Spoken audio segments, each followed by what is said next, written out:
É tão, é tão bizarro o que aconteceu depois do dia 8 de janeiro, que é o único país que eu conheço que onde houve um golpe de Estado e as pessoas detidas foram a da população civil que apoiou o golpe de Estado e não os Exato. líderes do golpe de Estado.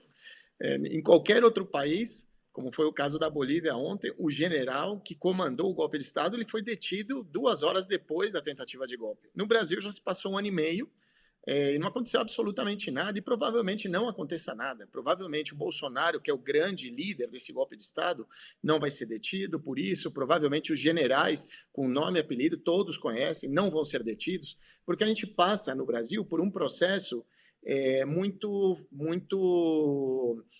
de convergência e chegar num acordo, de tentar não ser muito radical, ou tentar, ou seja, é um absurdo. É o único país onde houve uma anistia aos torturadores, aos assassinos, ao esquadrão da morte.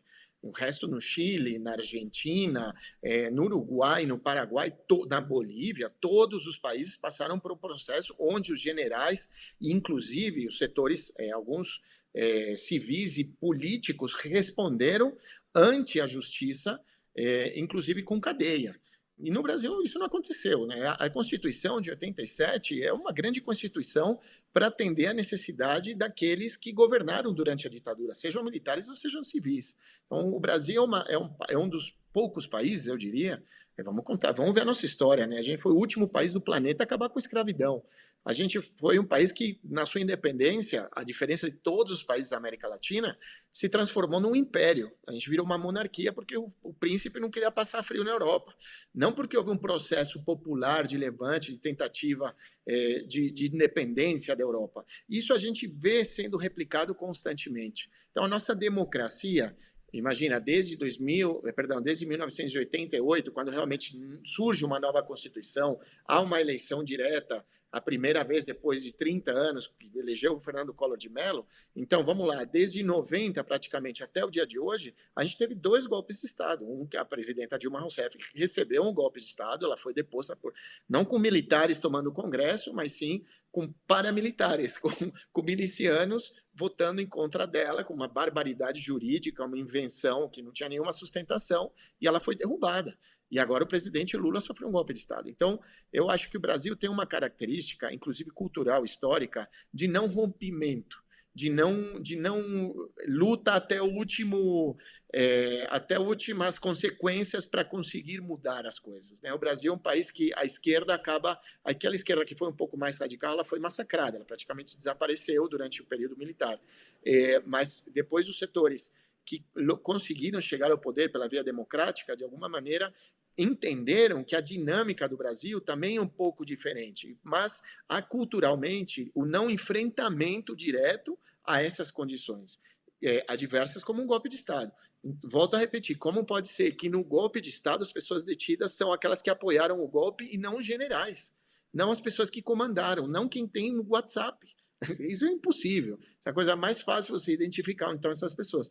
Porém, a justiça brasileira, na sua lentidão clássica, está tentando, de alguma maneira, fazer justiça, proteger os processos, os poderes, né, o Estado de Direito no país.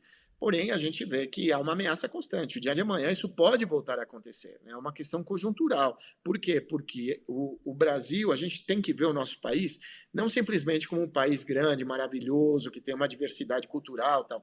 Não, o Brasil detém provavelmente a maior reserva de petróleo do mundo. A gente tem minerais, a gente é um dos maiores produtores de comida do planeta, a gente tem as maiores reservas de água, a gente tem praticamente 60% da Amazônia fica no território brasileiro. Isso é uma riqueza imensurável, não dá para a gente medir quanto de riqueza há na Amazônia. Então, tudo isso é de interesse da Europa e dos Estados Unidos. Então, se eles sentirem uma ameaça e de que eles podem perder o acesso fácil a esses recursos, eles vão derrubar o presidente. Através de um fascista como o Bolsonaro, sim, ou através de um outro que pareça democrata, porque quem assumiu depois da derrubada da presidenta Dilma Rousseff foi um democrata, né? Foi o vice-presidente dela, que é um dos principais articuladores do golpe de Estado. Então, e ele não foi detido, ele está aí sem nenhum problema, mas ele participou, sim, toda aquele Congresso participa de um processo de golpe de Estado. Então, há uma inestabilidade. A única forma, Gabriela, da gente enfrentar um golpe de Estado é quando as forças populares se organizam. A única força que consegue deter a força militar, a força do fuzil, a força dos meios de comunicação, a força do dinheiro do mercado financeiro, é a força do povo, é a população na rua. Mas para isso você precisa desenvolver um processo de conscientização, de organização da população, através da organização da sociedade civil, através de partidos, através da educação, onde a população deve entender que ela é a soberana, ela é a dona do país, ela é a dona dos poderes. A Suprema Corte responde ao povo, o presidente responde ao povo, o Congresso responde ao povo. Então, se a gente não tiver uma capacidade popular de reação e de estabelecer qual é o marco do Estado democrático de direito em um país, principalmente num país como o Brasil, a gente sempre vai estar à mercê dessa dinâmica política, também da criatividade dos militares e principalmente do financiamento do dinheiro da União Europeia e dos Estados Unidos chegando aqui no Brasil para derrubar um presidente ou uma presidenta.